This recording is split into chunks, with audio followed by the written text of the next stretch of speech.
नमस्कार welcome to my channel. देखंतु तो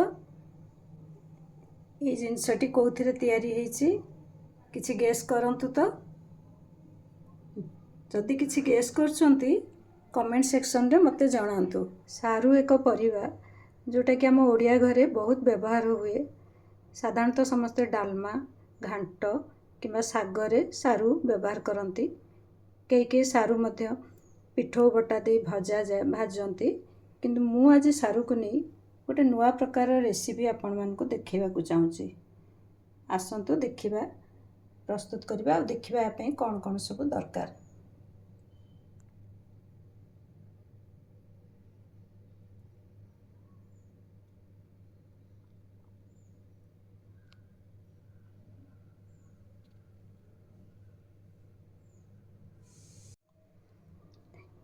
या प्रथमे आमे सारू को भल भाव धोई, सारू तो बहुत माटी भी थाए ना, तेणु भलरे धोई कुकर रे सिझेइबा।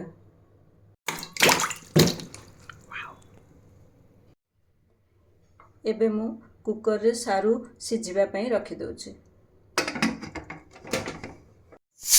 एबे सारू हमर सिझी गलानी, देखिबा कोन होइछि।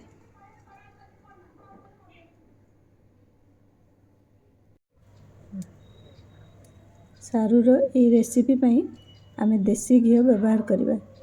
देसी घी रे यार टेस्ट बेसी भल लागिबो। चाहिले रिफाइन भी आपण यूज कर परिबे।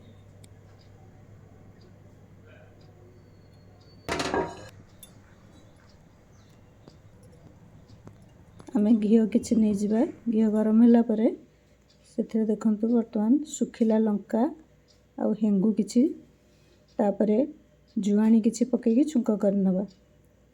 तापरे सिझेई रखिथिबा सारू को पकेइबा।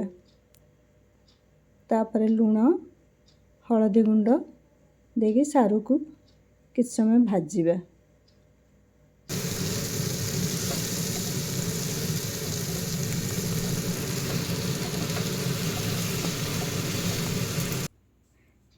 सारू देखंतु, सारू तो गोटे शुद्ध परिबा। हमर हबिसरे मंदिर रे पूजा रे बारब्रत रे सबुथिरे सारूर व्यवहार हो पारे।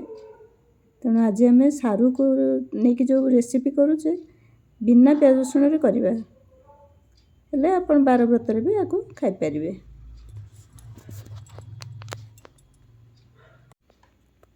एबे सारू अल्प अल्प भाजी हो गला परे सेथे आमे किछि धनिया पाउडर और लंका पाउडर देकी आउ किछि समय ताको भाजिबा।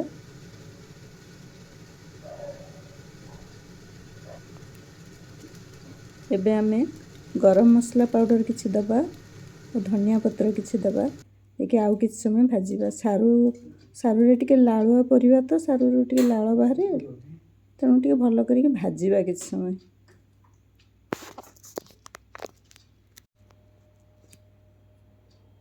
एबे किछि लेंबू रस चिपुड़ी देबी ओल्हे दबा। तापरे बेसी समय गैस रखिबानी। तापरे गैस ऑफ कर दबा। लेंबू रस पके टे गोळे के ओल्हे की सर्व करिबा पे एबे पूरा प्रस्तुत हो गेला।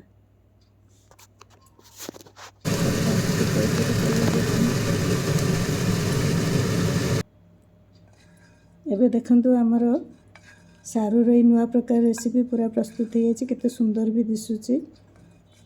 एटा आपण पूरी हो, रोटी हो किंबा परोटा हो, जहाँ सहित भी खाइले एटा बहुत भल लागिबो।